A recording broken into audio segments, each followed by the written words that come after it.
Audiensi Menteri KP2ME bersama Perpemindo dan Aspataki. Sedikit bicara, ayo bergerak. Jangan seperti tong kosong yang nyaring bunyinya.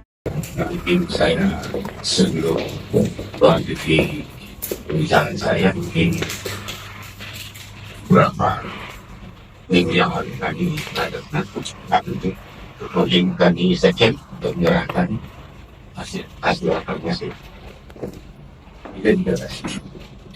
tidak ada ini.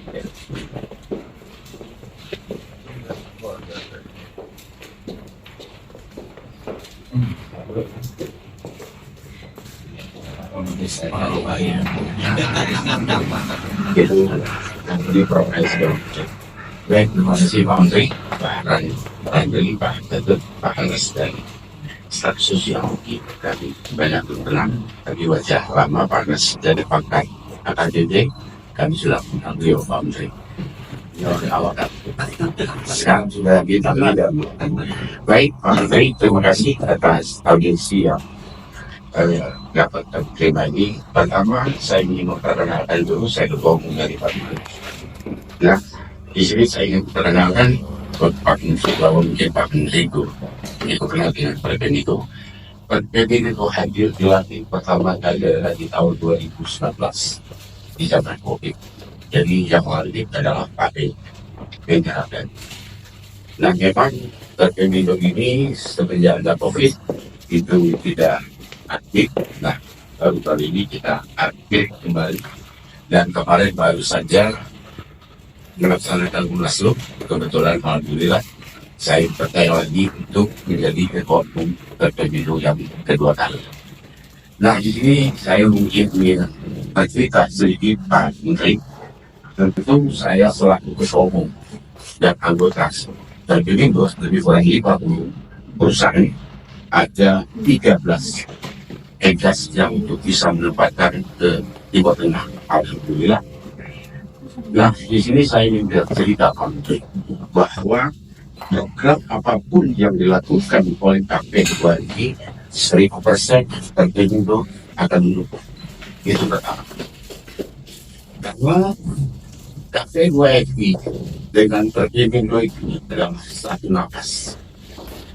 Dan di sini saya ingin jelas sekali Pak Menteri bahwa 2 minggu sebelum Bapak Prabowo debat terakhir, saya kebetulan ketemu beliau.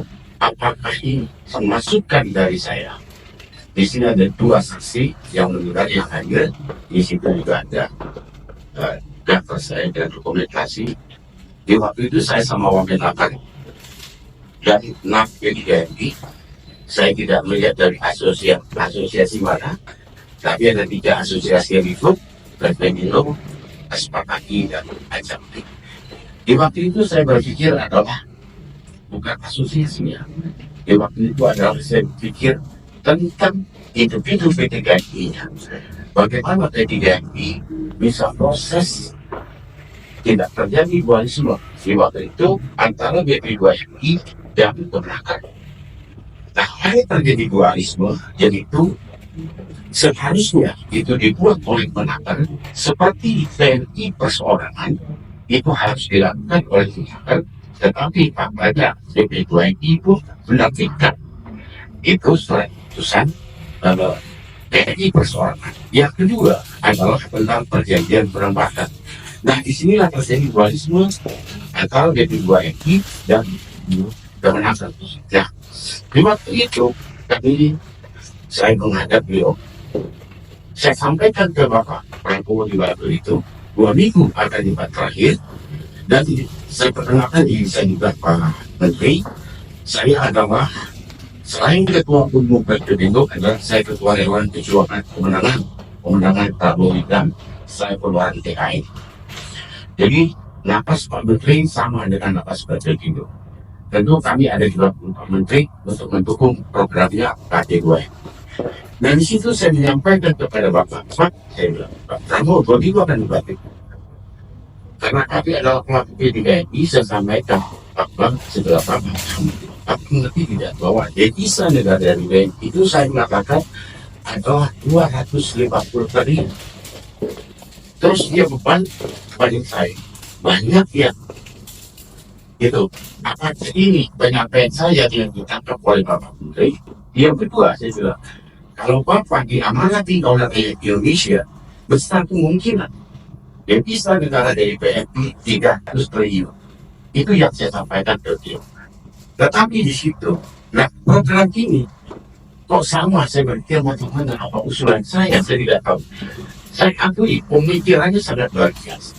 Di waktu itu debat terakhir, satu-satunya calon presiden yang mengatakan PNI pahlawan adalah Bapak Prabowo Subianto.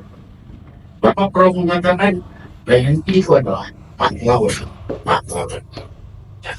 Kebetulan saya juga orang partai, Pak Menteri, saya adalah ketua DPP bidang ketenagakerjaan anak buah Prof. Yusril Iza Mahendra. Jadi memang di tempat saya tawarkan di situ. Nah, apakah ini penyampaian saya? Terus Pak Menteri sering menganukan demikian. Dan di situ saya menyampaikan juga ke Bapak Prabowo, ini terjadi koalisi.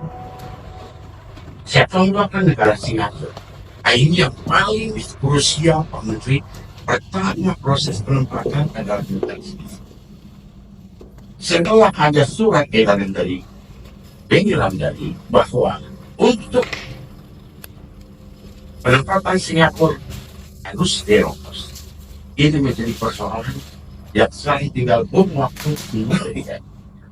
Nah, perlu saya sampaikan kepada Bapak Menteri bahwa negara Singapura, pemerintah Singapura membenarkan agensinya untuk mengambil gaji dari pekerja migran Indonesia. Sampai hari ini